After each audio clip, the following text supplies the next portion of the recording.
Boa noite, pessoal do Close Friends. Vamos lá falar sobre rótulos nutricionais. Eu cheguei a fazer um vídeo para vocês, mas o Instagram tava instável, né? Então hoje a gente vai repetir. O bom é que eu vou fazer aqui em casa. E aqui em casa eu até tenho uns produtos para mostrar para vocês. Gente, esse é o João, tá? Meu cameraman, meu cineasta, cinegrafista, meu namorado. Bom, gente, vamos lá. Seguinte. O que a gente tem para falar sobre rótulos nutricionais, tá? A gente tem coisas importantes. Quando a gente pega um produto, né, a gente tem que observar coisas importantes nele pra gente saber se é um produto saudável ou não, tá? Então, o que a gente vai observar? A tabela nutricional, né, onde eu tenho os itens falando de proteína, de carboidrato, de calorias, tá? Então, esse é uma parte bem importante pra gente observar. Mas, mais importante do que essa tabela, a gente tem a lista de ingredientes, tá? Então, aqui, ó, ingredientes. Todos os produtos, eles vão ter tabela nutricional e tabela nutricional, lista de ingredientes. Peguei vários aqui para mostrar para vocês. Quando a tabela não é em forma de tabela, ele também pode ser escrito linearmente, tá? Na forma de texto. Mas, ó, tabela nutricional, em cima, lista de ingredientes, tá? E o que a gente precisa considerar com relação à tabela nutricional, tá? A gente precisa ver que tipos de carboidratos que tem. Então, quando é açúcar mesmo, né? Açúcares, glicose, galactose, normalmente aparece. Então, a gente tem, por exemplo, vou chegar esse aqui pra frente. Este produto, ver se dá pra ver, gente. Bom, não dá tanto, mas enfim. A gente tem esse produto, eu trouxe pra vocês, tá?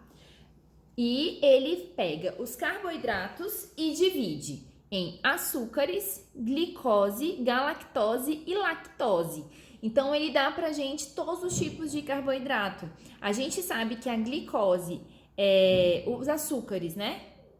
Não são ideais para nossa saúde, glicose menos ainda, galactose é outro tipo de açúcar. Então, a gente precisa observar os níveis de açúcar que tem no produto, né? Outra coisa que é bastante importante é se tem gordura saturada. Então, aqui ele tem gorduras totais.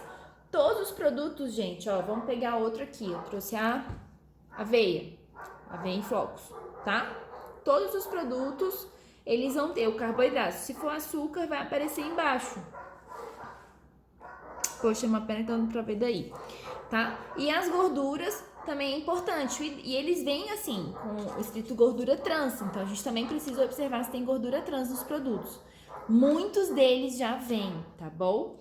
E outra coisa bem importante, fibra e sódio. O ideal é que um ser humano consuma, em média, em torno de 40 gramas de fibra por dia, tá? Então, se a gente, por exemplo, considerar que 2 colheres de sopa de aveia tem 2,9 gramas de fibra, então essa aqui contribui com quase 3 gramas de 40 do dia, para vocês terem mais ou menos uma noção dessa quantidade de fibras, tá bom?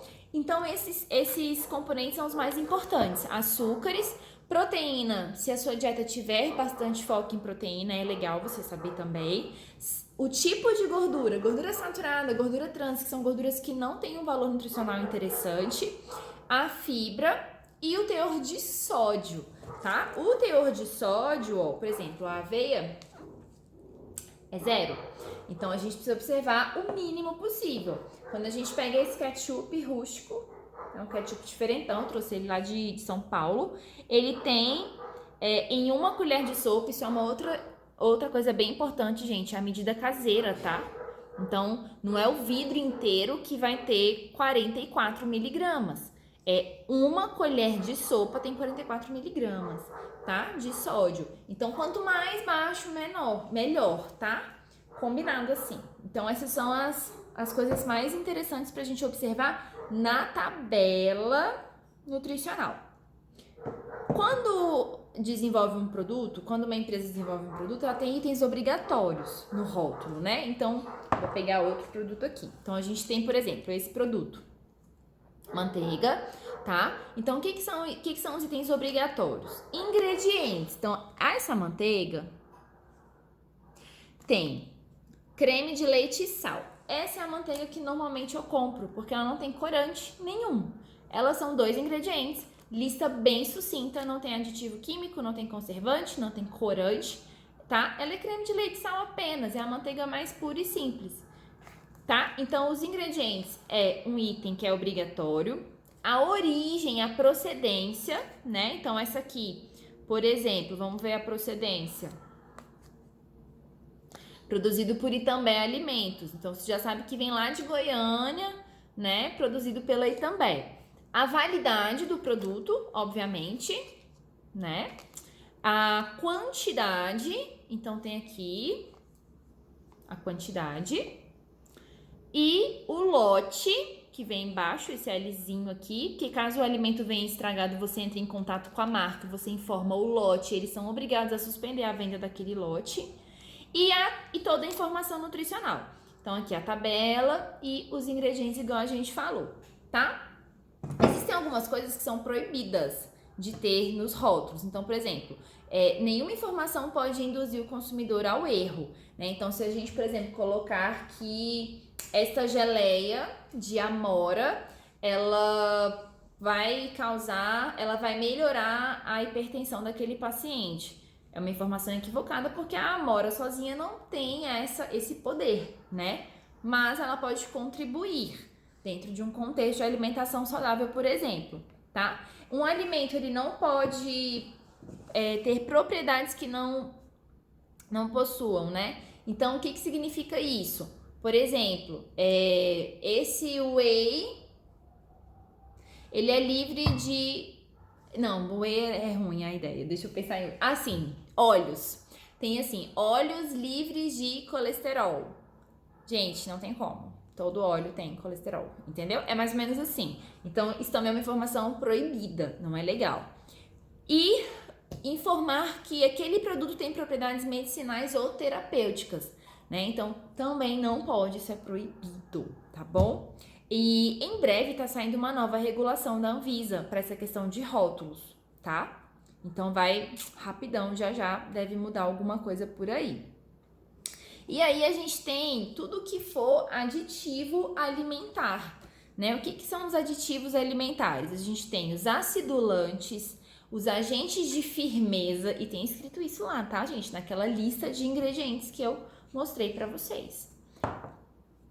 Agentes de massa, anti-espumante, antioxidante, e aí dependendo do antioxidante é tranquilo, por exemplo, o ácido cítrico é um antioxidante. Eu até peguei algum aqui, esse aqui, por exemplo, ele tem, ele nem fala que é um antioxidante, só apresenta assim, ó, ácido cítrico, tá?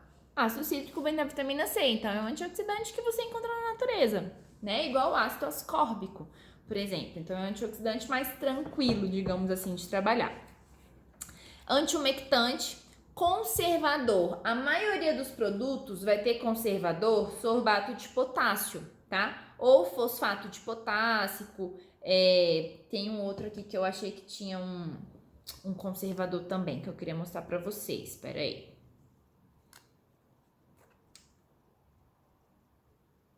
Ai, gente, não achei. Mas então, a gente tem um monte de conservadores, né? E esses conservantes, principalmente sorbato de potássio, é muito, muito encontrado nos produtos, tá? E ele causa um potencial dano à saúde, não é uma coisa natural. Como é que a gente sabe se é uma coisa natural? Dá uma gulgada, vê da onde vem. Se for uma coisa sintética, vai causar um problema, tá? Corantes, a gente tem os corantes que são naturais, então a gente hoje já tem corante de beterraba, a gente tem o corante de urucum, então são coisas que são naturais, mas a gente tem, por exemplo, o corante de caramelo, que é um corante sintético, que a gente já sabe hoje que está associado com problemas neurológicos, então se tudo tem corante de caramelo, em consumo excessivo, lá na frente pode causar um dano neurológico, tá? Edulcorantes, edulcorante, gente, é adoçante, então...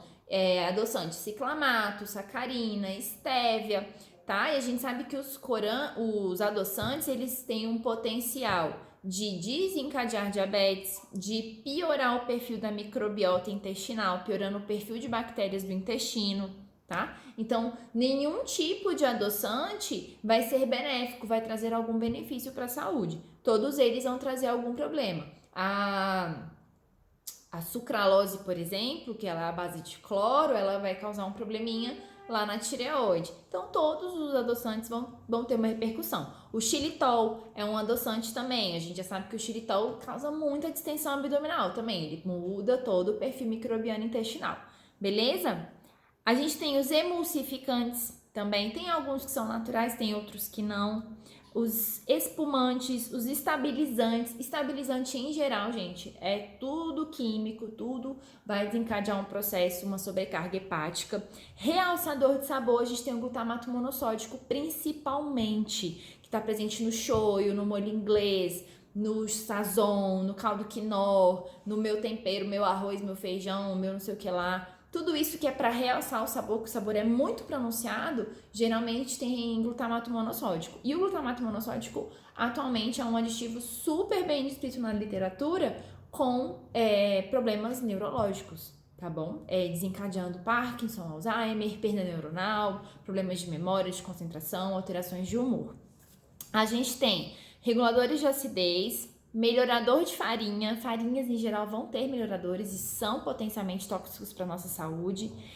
Fermento químico, né? O ideal é a gente usar, por exemplo, fazer pães, mas com fermentação natural, do que usar a fermentação química, porque a fermentação química ela vai ter uma repercussão lá no fígado também, é um aditivo tóxico, tá? Estabilizante de cor, sequestrante e umectante. Obrigada!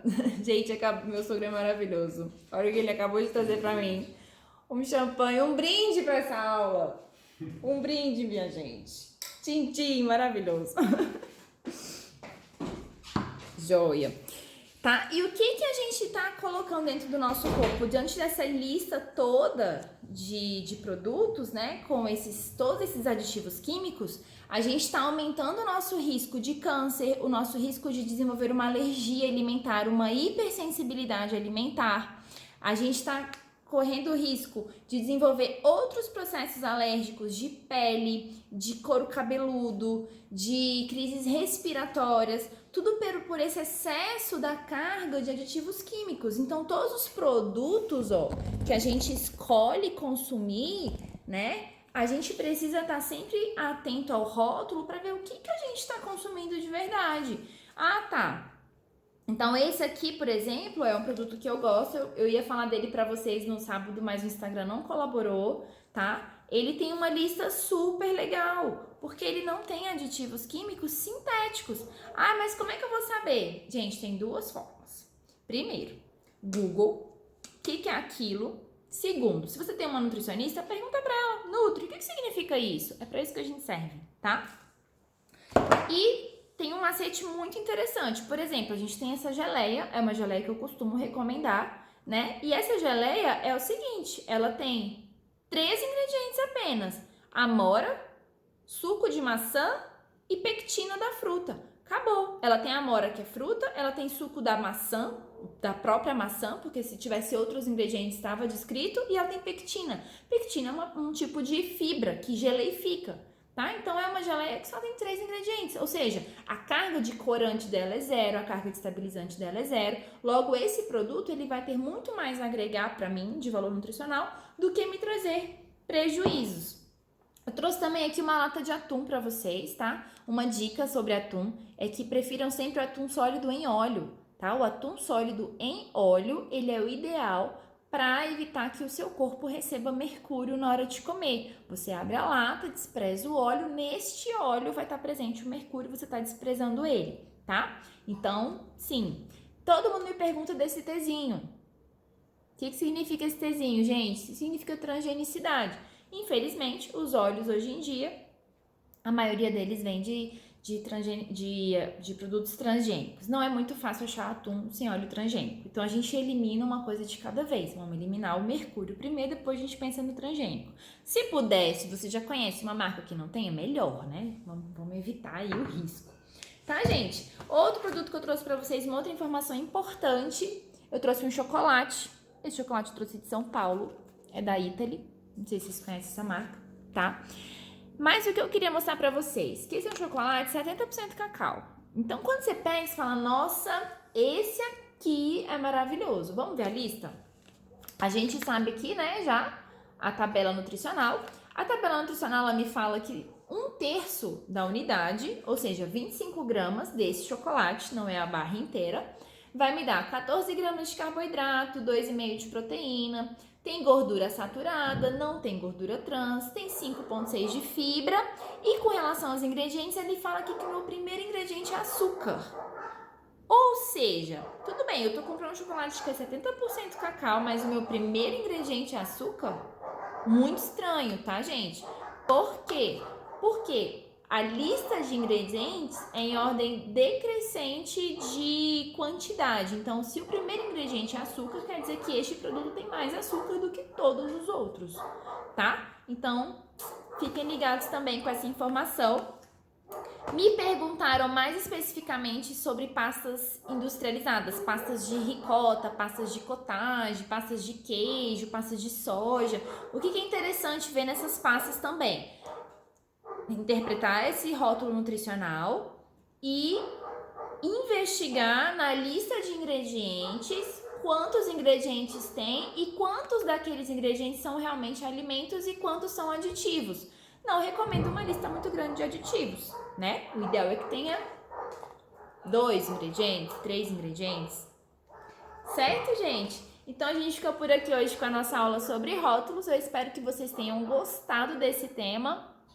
Na semana que vem, a gente vai falar sobre artrose, tá bom? Um beijo grande pra vocês. Boa noite.